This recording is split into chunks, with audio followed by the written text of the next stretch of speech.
ઉદેવ હા દાદા આજ લગીનમાં જે બોલ્યો છું ને એ પાડીને બતાવ્યું છે. હા તો દાદા શું કહું?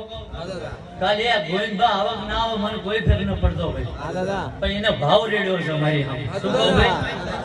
શું કહું? ગોવિંદબા કદાચ મોજ આવા તો ગાય, બાકી જો કદાચ એની પેઢીઓ લગીને જો રોટલા પૂરા હું ના કરું તો ગંગાબાનો દીકરો જ્યાં બોલું ત્યાં 1000 માણા વચ્ચે બોલું છું ભાઈ. મારું બોલેલું ભૂલ પડી જાય તો ભૂવા પાડી બંધ કરી દેવાની બરાબર. ખૂબ મજા બોલું છું ભાઈ.